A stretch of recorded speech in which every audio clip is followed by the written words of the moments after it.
Assalamualaikum warahmatullahi wabarakatuh.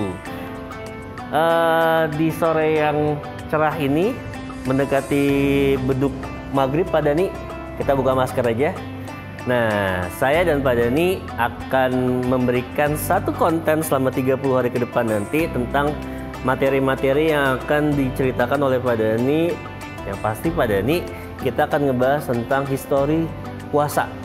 Nah, yang pertama adalah tentang puasanya Nabi Adam alaihi salam. Bagaimana ceritanya? Silakan Pak Dani. Terima kasih Pak Lama. Bismillahirrahmanirrahim. Assalamualaikum warahmatullahi wabarakatuh. Waalaikumsalam. Ya, tentang puasa Nabi Adam ya Pak Ram ya? Yap. Puasa Nabi Adam.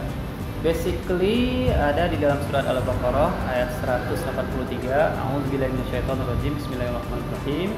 Ya ayyuhallazina amanu kutiba alaikumusiyam kama kutiba alal ladzina min qablikum la'allakum tattaqun. Yang artinya adalah, hai orang-orang yang beriman, diwajibkan atas kamu berpuasa seperti orang-orang sebelum kamu diwajibkan berpuasa.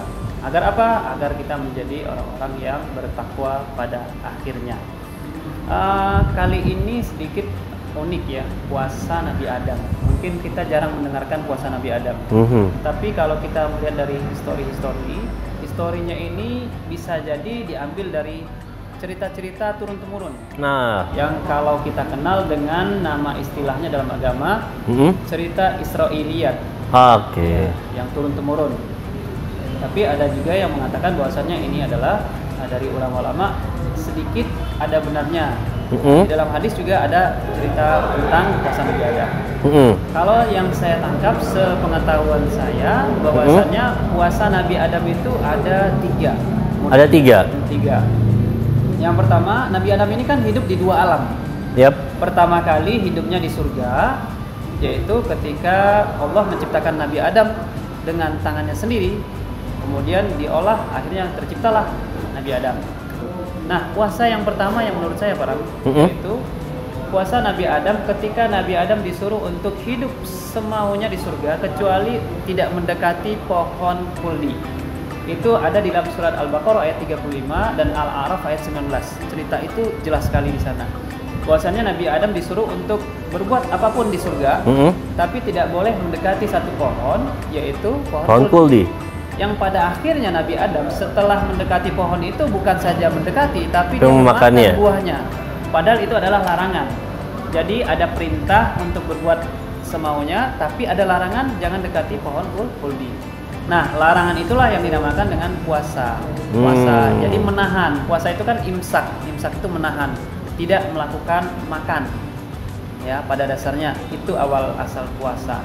Jadi itulah Nabi Adam alaihissalam untuk tidak memakan buah kuldi. Jadi pada akhirnya dia memakan. Terus puasa yang kedua, ketika diturunkan Nabi Adam alaihissalam ke muka bumi, ya.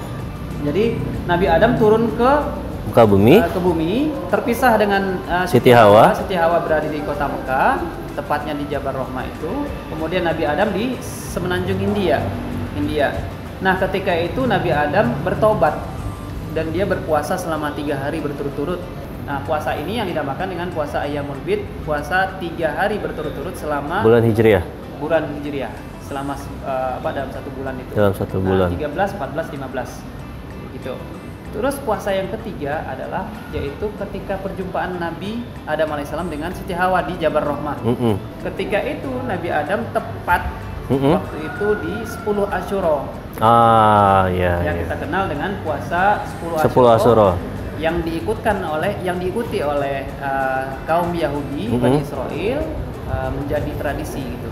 Nah, untuk umat Islam, karena umat Islam ini tetap mengacu pada Nabi Musa alaihissalam, Nabi Isa alaihissalam, jadi puasa-puasa yang pernah dilakukan oleh orang-orang soleh dahulu diikutkan oleh Nabi Muhammad SAW dan diikuti oleh kaumnya. Nah, akhirnya puasa Asyura itu menjadi tradisi kita untuk kita amalkan. Jadi di sejarah puasa ini kita tahu di historinya Nabi Adam, puasanya Nabi Adam ada 3 berarti Pak Dani ya.